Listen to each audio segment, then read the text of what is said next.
जो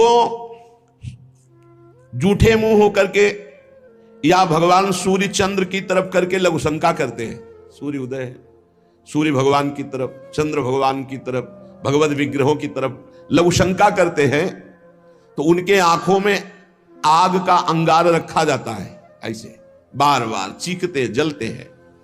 जो जेठ होकर अपने लघु भ्राता की पत्नी के साथ गलत, पिता होकर अपनी पुत्री के साथ, भाई होकर अपनी बहन के साथ, या गुरु पत्नी के, ऐसे लोगों को तपाई हुई लोहे की स्त्री के साथ बेड़ियों से, लोहे की ऐसे जंजीरों से जो जलती हुई, उसी में जकड़ दिया जाता है।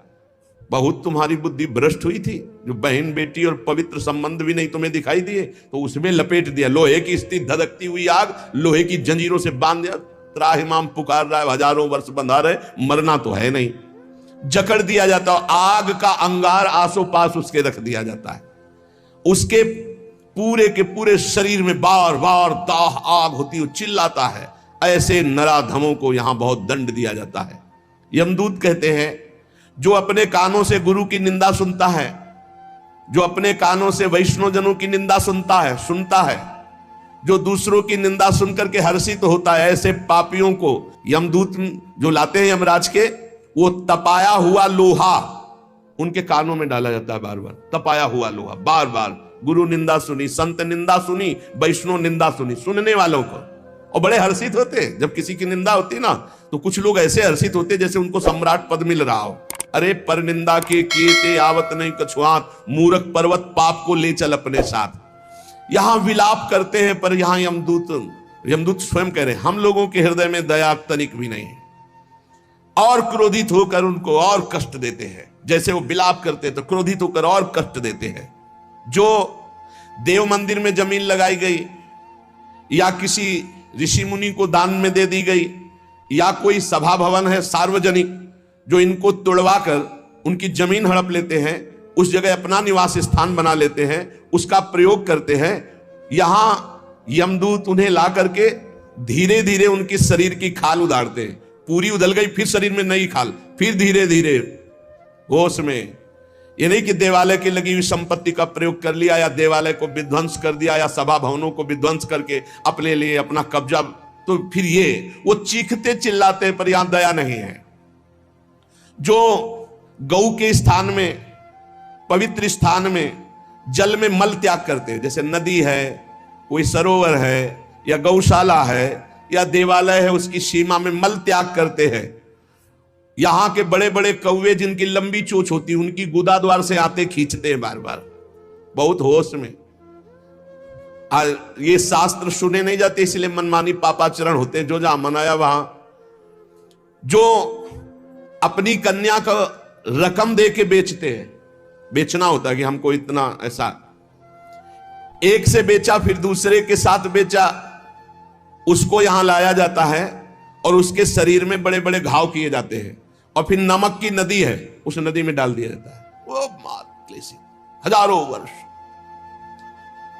जो मनुष्य विकट संपत्ति और वो समस्याई नष्ट हो गई, पुत्र, भृत्य, पत्नी, बंधुवर्ग और बुजुर्ग जन, किसी का त्याग कर देता है विपत्ति आने पर, और अपना पेट पालन करने लगता है, इनको छोड़ देता है। तो यहां हम लोगों में कुछ यमदूत ऐसे हैं जो बिल्कुल कर्कश होकर के उनके मांस को नोचते हैं और उसी के मुंह में डालते हैं, उसी को खवाते हैं, उसे खाना पड़ता है। जो मनुष्य अपने पुण्यों को यहां बेच देते हैं, उनकी बड़ी दुर्गति होती है। जैसे 1 घंटा नाम कीर्तन करेंगे, 500 रुपया लेंगे, अमुक कार्य करेंगे, अमुक रुपया लेंगे। जो अपने पुण्यों को बेच देते हैं, कई तरह से बेचना होता है, अब उनकी व्याख्या कहां तक करें।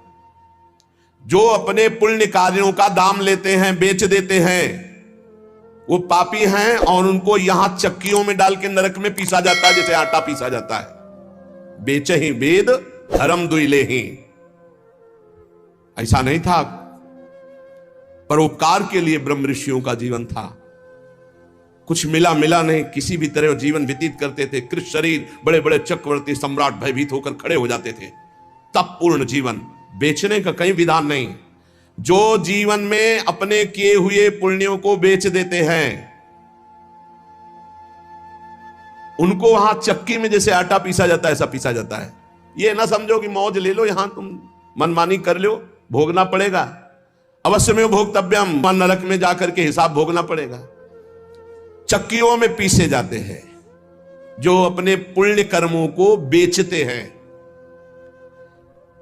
जो यहां किसी की धरोहर मिली, ए भैया हमारे इतने रुपए रख लो, ये सामग्री रख लो, हम समय से ले लेंगे, हमारी अव्यवस्था है, और फिर वो मुकर गया कि कौन धरोहर कब दिया कैसे दिया, तो उन्हें यहां जलती हुई लोहे की जंजीरों से बांध दिया जाता है और ऐसे कुंड में फेंका जाता है जहां बड़े कीड़े भयामने विषैले, और वो उनको हजार हजार वर्ष तक नोच रहे हैं, उसी में बंधे चीख रहे हैं। कौन? जो दूसरों की दी हुई धरोहर को ना देकर मुकर जाते हैं, कब तुमने दिया। जो पापी दिन में मैथुन करते हैं, शास्त्रीय मर्यादा में दिन में मैथुन करना निषेध है।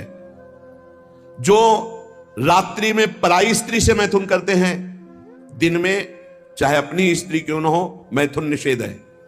और जो इसीलिए महाभारत में एक प्रसंग आता है, एक ऋषि को उनकी पत्नी ने दिन में बहुत प्रेरित किया। उनका नाम हमें तो स्मरण नहीं आ रहा, किंदम, हाँ ऐसे कुछ नाम था। तब उन्होंने कहा दिन में पुरुष रूप में तो हम आपके साथ मैथुन कर नहीं सकते, आप बहुत प्रेरणा करती, इसलिए पशु बनना पड़ेगा। तो आप भी अपने संकल्प से मृगी रूप धारण करो, मैं मृग रूप धारण करता हूं। ऐसा ही हुआ, मृग रूप होकर के वो सहवास कर रहे थे। इतने में ही महाराज पांडु ने देखा तो उन्होंने बाण संधान कर दिया। अब जे ही बाण लगा तो मृग रूप तो हट गया ऋषि। तब वो हाहा खाए कि मुझे नहीं पता था कि आप ऋषि हैं। तो उन्होंने घटना बताई थी कि मेरी पत्नी विवश थी काम से, इसलिए मुझे पशु रूप धारण करना पड़ा, क्योंकि दिन में मनुष्य रूप से मैथुन नहीं किया जा सकता। जाओ, तुमने मुझे इस स्थिति में मारा है, अगर ऐसी स्थिति तुम्हारी हुई अपनी पत्नी के साथ तो तुम्हारी मृत्यु का योग हो जाएगा। मृत्यु का योग हो भी गया। तो जो दिन में अपनी स्त्री से या रात्रि में पराई स्त्री से, वो यहां पापी जन लाए जाते हैं। बहुत गहरा कुंड है जो खोपड़ी के बल उसमें छोड़े जाते हैं, और लोहे के बड़े बड़े नीचे कांटे लगे हुए हैं, पूरा बिंध जाते हैं। फिर निकाले गए, फिर फेंके। अरे भाई होश में जैसी धरिवंश नरक गति दुर्भरियम द्वारे कटियत नक्षी के। और जो सदैव नई नई भोग प्रवृत्ति के लिए नवीन नवीन स्त्रियों को फंसाते रहते हैं और उनसे सहवास करते हैं, तो यहां एक बहुत बड़ा वृक्ष है सेमर का जैसा, और उसमें बहुत भी विषैले कांटे हैं।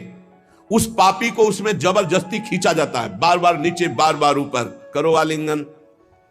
अधिक मात्रा में वो खून से लथपथ होकर जहरीले कांटे लगने से व्याकुल होकर त्राहिमाम पुकारता है। जो लोग पराई स्त्रियों को फुसलाकर उनके सतीत्व को नष्ट करते हैं, जो लोग अपने धन के घमंड में आकर गुरुजनों को नीचा दिखाते हैं, जो लोग अपने गुरुजनों के प्रति रोष दृष्टि रखते हैं, उनको यहां लाकर जैसे चटनी पीसी जाती है शिला में, ऐसे बड़ी बड़ी शिलाओं से उनको पीसा जाता है। यमदूत सुमति जी को बता रहे हैं, और वो बहुत कष्ट पाता है। ये यमलोक बड़ा दुखमय है, दिन रात यहां व्यथा ही व्यथा।